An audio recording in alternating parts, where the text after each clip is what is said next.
The phone rang at 1:12:17 a.m. I was half asleep in my recliner, my left knee throbbing from the cold, when the screen lit up. Emily, my daughter.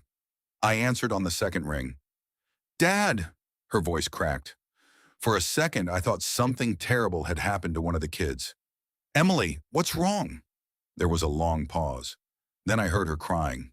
Not the polite kind of crying people do when they're embarrassed. Real crying. "Dad, why is your face on every news station?" I sat there blinking. The television was still on across the room. The volume was low. Some overnight news program was running. I looked from the screen to the phone and back again. "Emily, what are you talking about?" "You were on Channel 7, then Channel 2. Gary just found another clip online." I rubbed my eyes. My hand still stung from a cut I'd gotten earlier that night. "Sweetheart, slow down." She took a shaky breath. "Dad, I didn't know." And right there, before she said another word, I knew exactly what she meant, because 6 hours earlier, my daughter had told me not to come for Christmas. The strange thing is, that wasn't even the worst conversation we'd ever had. Not by a long shot. The worst conversations usually happen quietly. No yelling, no slammed doors, no dramatic speeches.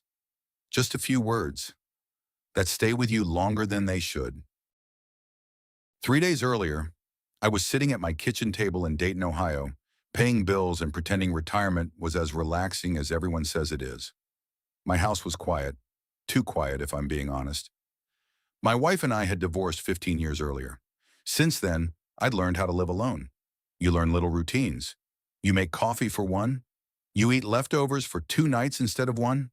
You talk to the dog. Then the dog dies. And you talk to yourself. Life gets smaller. Not bad, just smaller. The bright spots were always my daughter and my grandkids. At least they used to be. I still remember teaching Emily how to ride a bike in the parking lot behind our church. I remembered sitting through dance recitals that felt longer than some wars. I remembered helping her move into her first apartment, then helping her move out, then helping her move again. That's what fathers do. Or at least, that's what I thought. My phone rang that afternoon. Emily. I smiled when I saw her name. "Hey, kiddo." "Hi, Dad." Something sounded off immediately. Parents know. It doesn't matter if your children are 5 or 35, you know. "Everything okay?" I asked. "Yeah." Too fast. Then silence. I leaned back in my chair. "What is it?" Another pause. Finally, she said it. "Mom and Gary are hosting Christmas this year." Gary, my ex-wife's husband. They'd been married about 6 years. Gary wasn't a monster. That's the thing. Life would actually be easier if he were. He wasn't abusive. He wasn't cruel. He was just the kind of man who always needed to be the most important person in the room. If somebody told a fishing story, Gary caught a bigger fish. If somebody ran a marathon, Gary ran too. If somebody volunteered, Gary volunteered more. After a while, it became exhausting. Still, I kept things civil for Emily. Always for Emily. "Okay," I said. "What time should I come over?" The line went quiet. That's when I knew. My stomach sank before she even answered. "Dad." I stared out the window at the snow piled against the mailbox. "Dad, maybe this year." She stopped, then started again. "We're trying to make Gary feel more like part of the family." I didn't say anything. Honestly, I wasn't sure I'd heard her correctly, so she cleared her throat. "Maybe it'd be better if you sat this Christmas out." The words settled into the room slowly, like dust. I looked at the Christmas tree standing in the corner. The same artificial tree I'd owned for almost 20 years. A few ornaments Emily made in elementary school still hung on the lower branches. One was a crooked clay angel. Another was a popsicle stick snowman. I'd kept them all, apparently longer than she'd kept me. "Are you there?" she asked softly. "Yeah," I swallowed. "Yeah, I'm here." "Dad, please don't take this personally." That almost made me laugh. Not because it was funny, because there was absolutely no other way to take it. But I could hear the discomfort in her voice. She already knew she was hurting me. She just wanted permission to do it. "So, I gave it to her. I understand, sweetheart. Another silence. Really? Sure. The lie came out smoother than I expected. We talked another minute. Nothing important. Then the call ended. I sat there alone. The refrigerator hummed. The furnace kicked on. Outside, snow drifted across the street. I stayed at the table for nearly 20 minutes, just sitting, thinking, trying to decide whether I was angry. The truth, I wasn't. Not at first. Mostly, I felt tired. Tired in a way that's hard to explain unless you're past 60. Not physically, emotionally. Like you'd spent years carrying something heavy and suddenly realized nobody noticed you were carrying it. The next morning, I went shopping anyway. I bought gifts for the grandkids, a remote control truck for Ethan, an art set for Lily. For Emily, I bought something different, not expensive, just meaningful. Over the next 2 nights, I sat at my dining room table putting together a photo album. 30 years of memories, birthday parties, school plays, fishing trips, graduations, family vacations, pictures she'd probably forgotten existed. I spent hours organizing them, sometimes smiling, sometimes staring at a photo longer than I should have. By Christmas Eve, the album was finished. I wrapped it carefully. Then I loaded everything into my old Ford pickup. I told myself I was only dropping off gifts, nothing more. No speeches, no guilt trip, no surprise visit. Just one last fatherly responsibility. At least, that's what I thought. I had no idea that before the night was over, my entire life would be sitting on the evening news. Christmas Eve arrived gray and cold, the kind of Ohio winter day where the sky looks like a sheet of dirty steel, and the wind somehow finds its way through every layer of clothing. I woke up around 6, couldn't sleep anymore. Retirement had done that to me. My body still thought it had a job. I made coffee, fed the birds in the backyard, watched a pair of cardinals fight over the feeder. Then I stared out the kitchen window. Longer than necessary, I kept looking at my phone. Not because I expected Emily to call, because part of me hoped she would. Maybe she'd changed her mind. Maybe she'd realized how ridiculous the whole thing was. Maybe she'd say, "Dad, forget what I said. Just come." The phone stayed silent. Around 10 o'clock, I loaded the gifts into my truck. The roads weren't terrible yet. A light snow had started falling, but Dayton had seen worse. I drove across town to Emily's neighborhood. A newer subdivision, big houses, perfect lawns. The kind of place where every garage looked cleaner than my living room. I pulled into her driveway.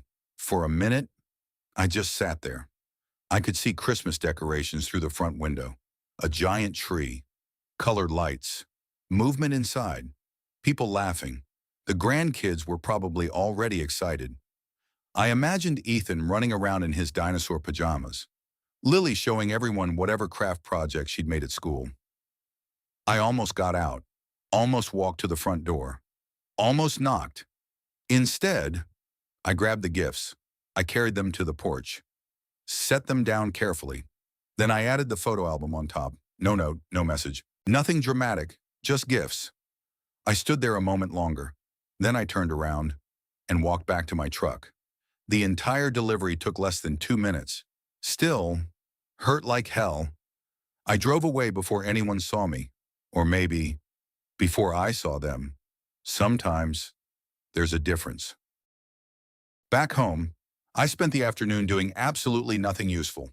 I watched part of a Browns game from years ago, one I'd already seen.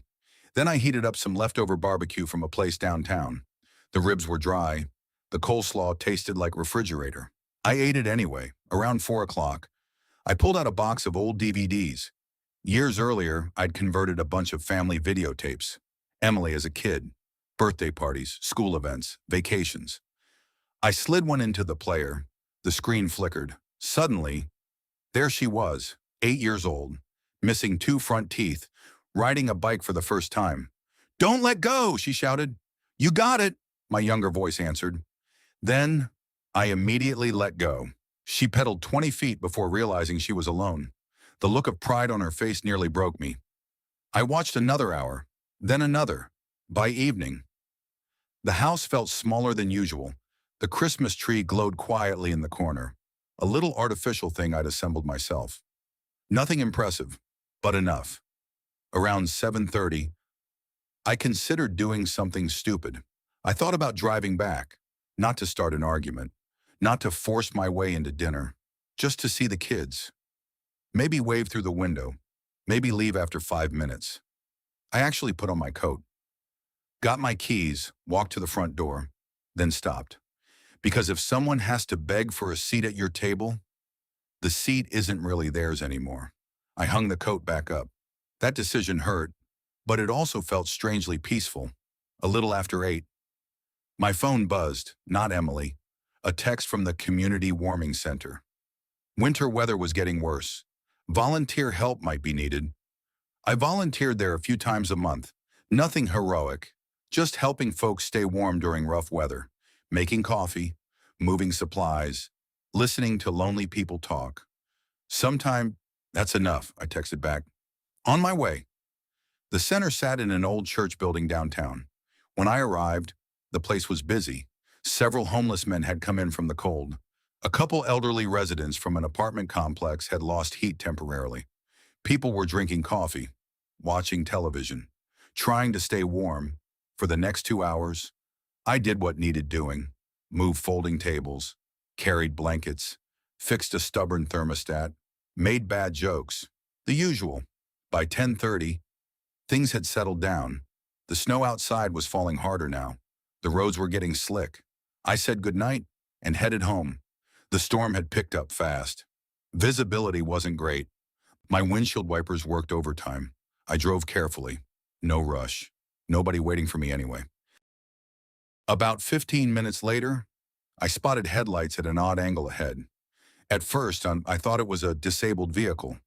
Then I got closer and realized it was a church shuttle bus. The front end had slid off the road and into a ditch. Not a major crash, but serious enough. The vehicle leaned awkwardly, hazard lights flashing, snow blowing sideways across the highway shoulder. I pulled over immediately, grabbed the emergency flashers, called 911. Then I got out. The wind hit me like a punch. Inside the bus, I could see movement, mostly older passengers, a church group, as it turned out, people returning from a holiday event. Several looked frightened. One woman was crying. Another man appeared injured. The driver was trying to calm everyone down. I climbed aboard. "I'm David," I said. "Help is coming." That simple sentence seemed to lower the panic level immediately. Years working utility emergencies had taught me something important. People can handle bad news. What they struggle with is uncertainty. I moved through the bus, checking on people, helping where I could. Then something caught my attention. A damaged utility pole nearby.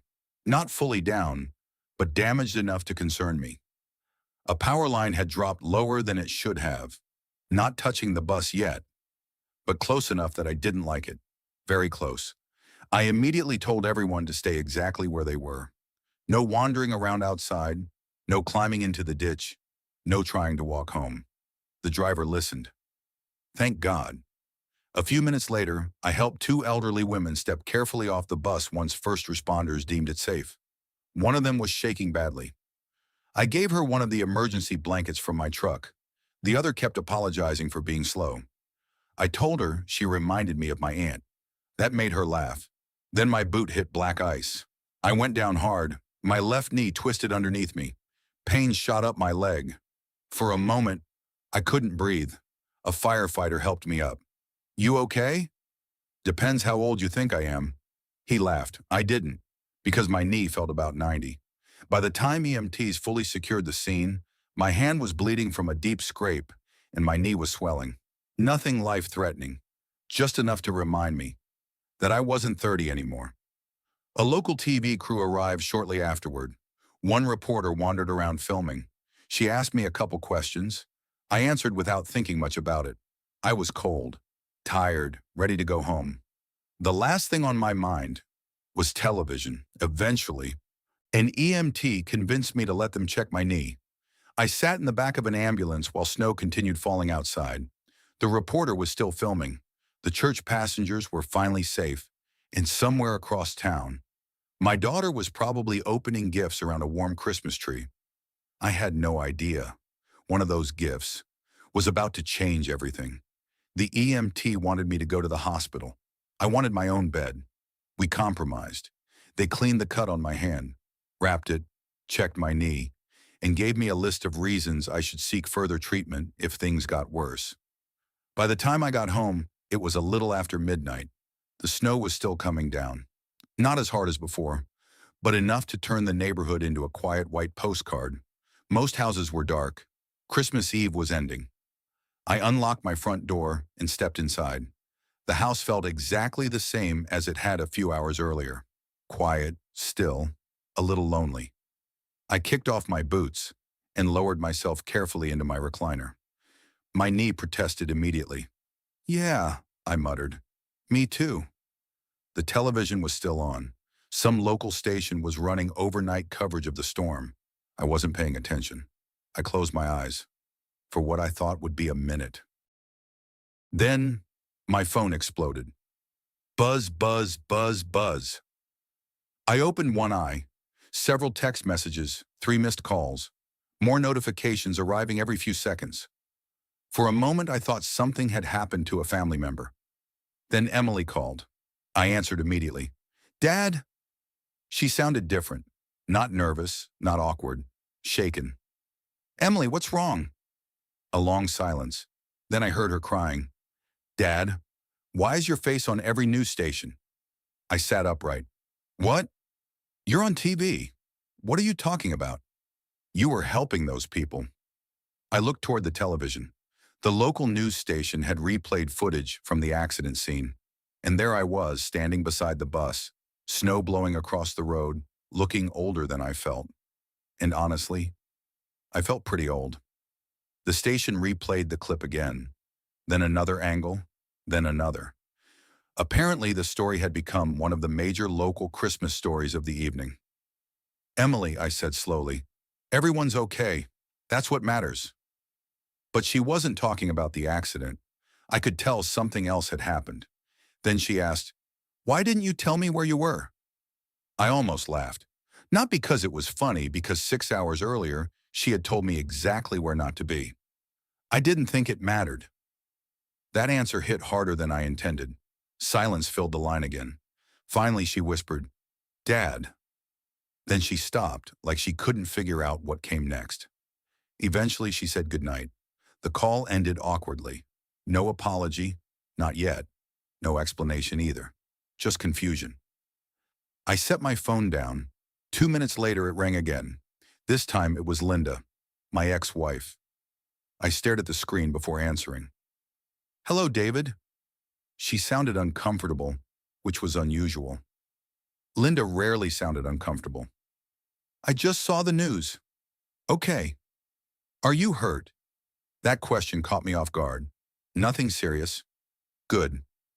Then silence. Long silence. Finally, she said, "Emily's upset." I looked toward the TV. The station was replaying the footage again. "I imagine she is." Linda sighed. The kind of sigh people use when they're realizing a situation isn't going away. "Maybe give her some time." "I wasn't planning to do anything else." Another silence. Then she quietly said goodnight. The call ended. 5 minutes later, Gary called. I almost didn't answer. Almost. Curiosity won. "David." His voice was unusually cheerful. "Quite a night, huh?" I leaned back.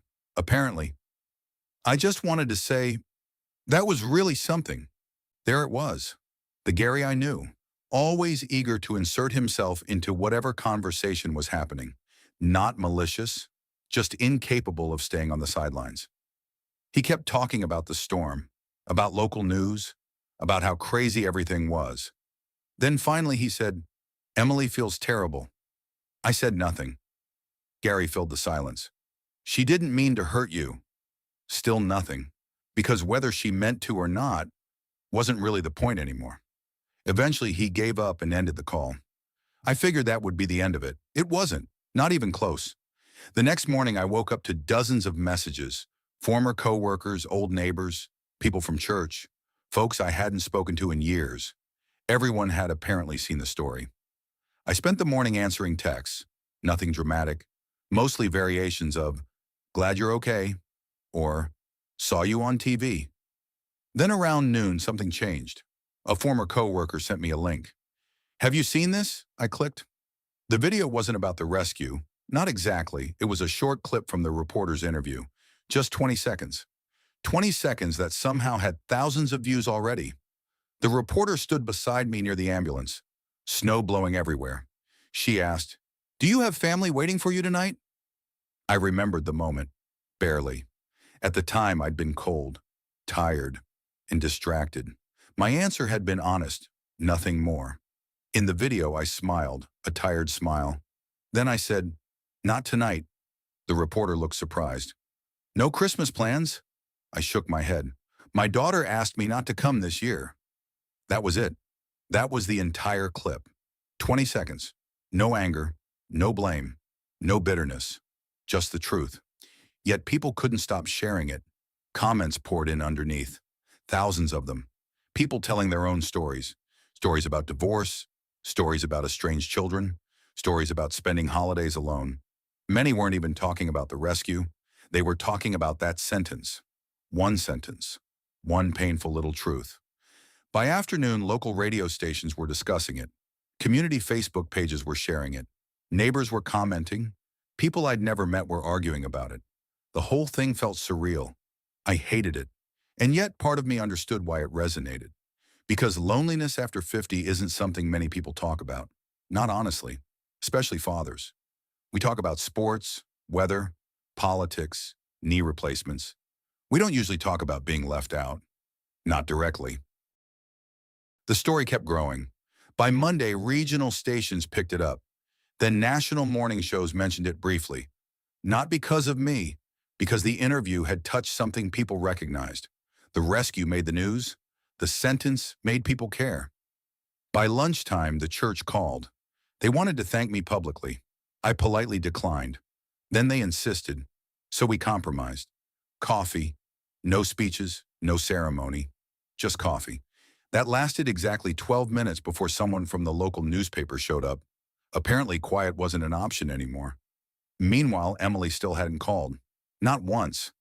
I wasn't angry anymore. Mostly I worried about her. Imagine waking up and discovering thousands of strangers discussing the worst decision you'd made all year. That couldn't be easy. Late Monday afternoon, she finally came to my house. No warning, I heard a car door close. Then a hesitant knock. I opened the door. Emily stood there holding the photo album, still wrapped. She hadn't opened it. For a second, neither of us spoke. Then she quietly said, "I couldn't." I looked at the package. "You didn't have to." Tears filled her eyes immediately. "Dad, I didn't know." I nodded slowly. "I believe you." Because I did. She hadn't known. Not really. She'd been so focused on making everyone comfortable that she'd forgotten someone would inevitably be uncomfortable. Me. She stepped inside. We sat at the kitchen table. The same one where I'd wrapped that album.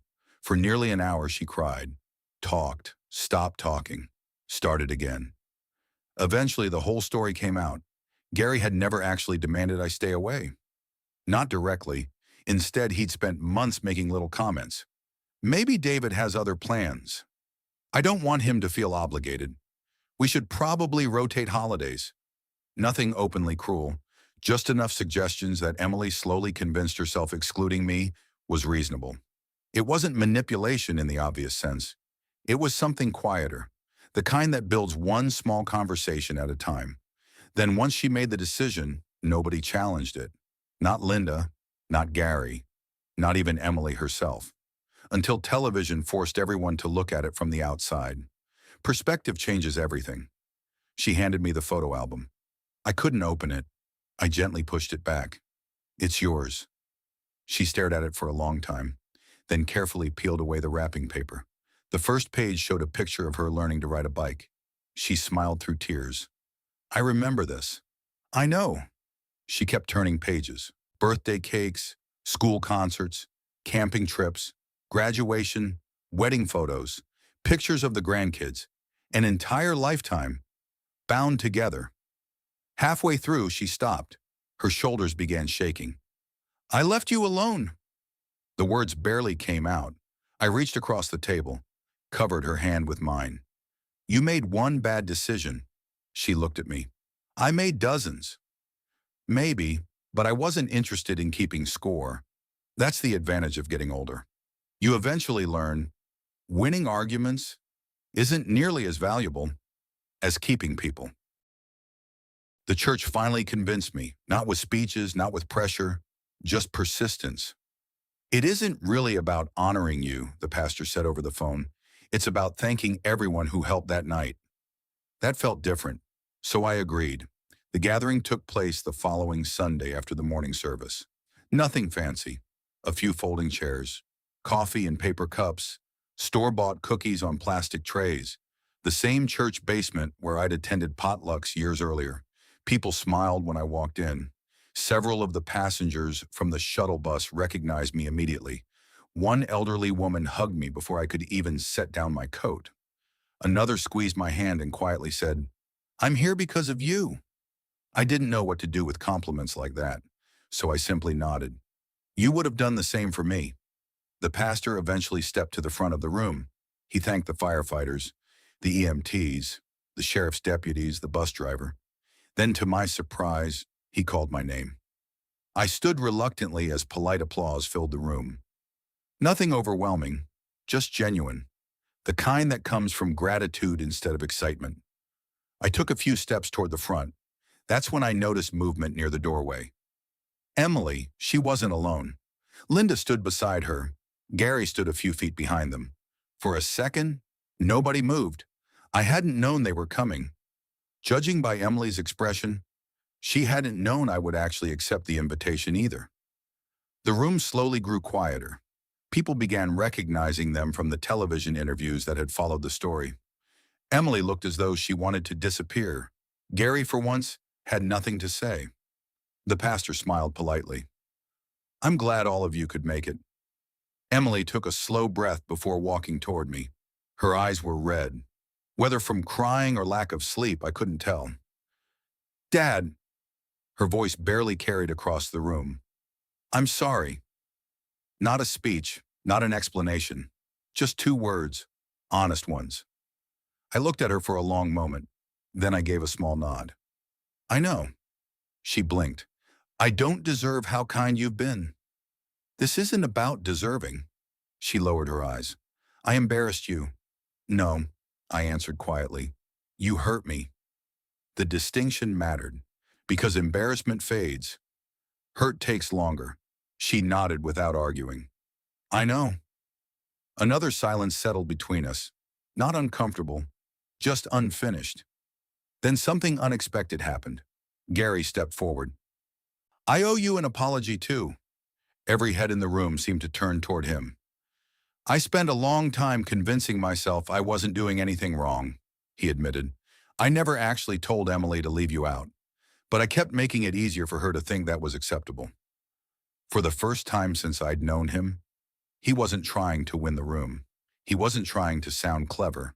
He simply sounded tired. I should have stopped thinking about being included, he said, and started thinking about who was being excluded. Nobody spoke. The silence wasn't hostile. It was reflective. The pastor finally broke it with a gentle smile. I think Christmas has arrived a little late this year. A few people laughed softly. So did I. For the first time in days, it didn't hurt. The strange thing about forgiveness is that it doesn't erase anything. It simply gives you somewhere new to stand. The weeks after that Sunday felt different. Emily started calling again. Not every day, but often enough. Sometimes she'd ask how my knee was doing. Sometimes she'd tell me something funny Ethan had said. Sometimes she'd call for no reason at all. Those were my favorite conversations. One Saturday afternoon, she invited me over for lunch. No holiday, no special occasion, just sandwiches. The grandkids met me at the door before I even knocked. Grandpa! Ethan nearly tackled my good knee. Lily immediately wanted to show me a drawing she'd been working on. Children have a remarkable gift. They don't spend much time living in yesterday. Adults could learn from that. Inside the house, things felt familiar, but not the same. Gary shook my hand. No speeches, no awkward jokes. Just, I'm glad you came. So am I. Sometimes that's enough.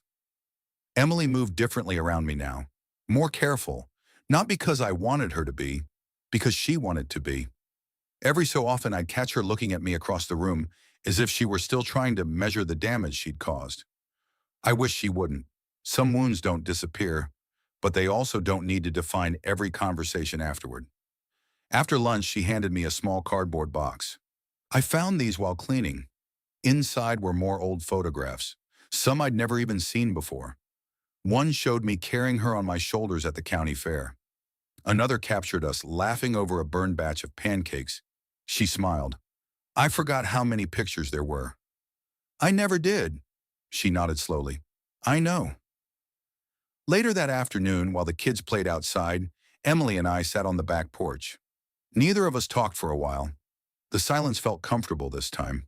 Finally, she asked, "Do you think things will ever be the way they were?" I looked out across the yard before answering. No, she lowered her eyes. I'm sorry. So am I. Then I smiled. But different doesn't always mean worse. She looked at me. We can't go backward, I said. We can only decide what happens next. A few minutes later, Ethan burst through the back door carrying a football. Grandpa, come play. My knee immediately objected. The rest of me didn't. I stood carefully. You know, I told him, you're going to have to go easy on an old man.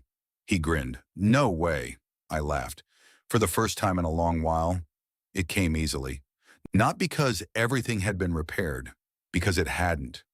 Trust grows back the same way trees do, slowly, one season at a time. And as I watched my daughter laughing with her children across the winter yard, I realized something I wish I'd understood years earlier.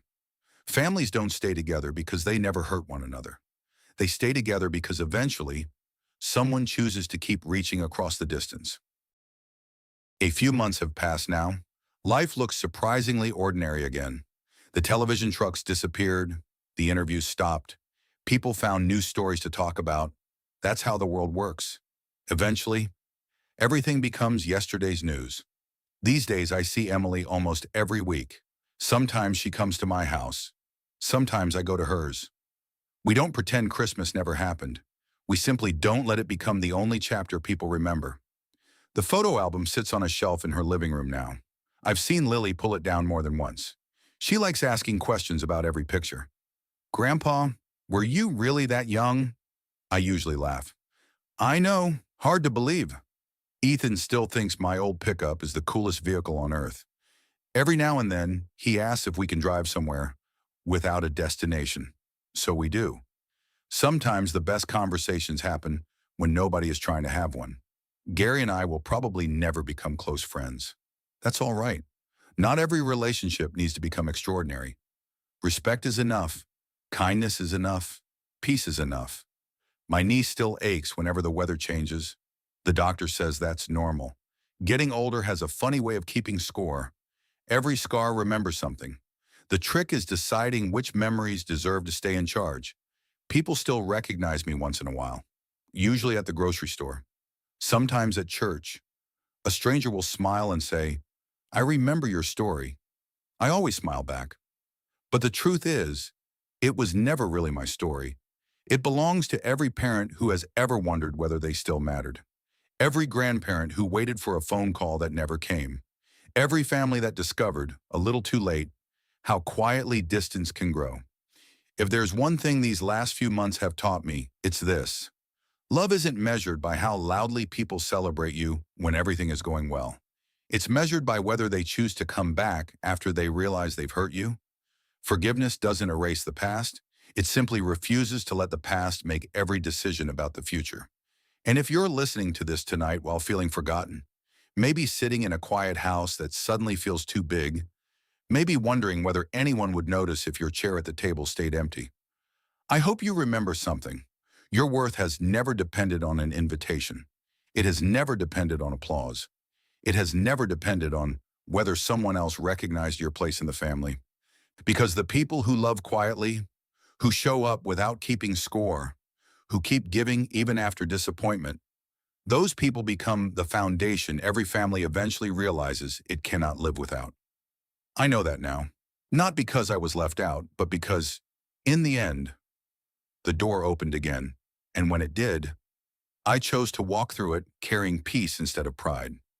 Looking back, I don't think the most important moment happened beside that bus, or on television, or even during that first apology. The moment that changed my life happened the instant I decided not to let pain become my personality. Everything after that was simply life finding its way home. If this story reminded you of someone you love, don't wait for another Christmas. Call them, visit them, say the words while there's still time to hear the answer. Because families are rarely broken in one dramatic moment. They drift apart one quiet decision at a time. And thankfully, they can find each other again the very same way.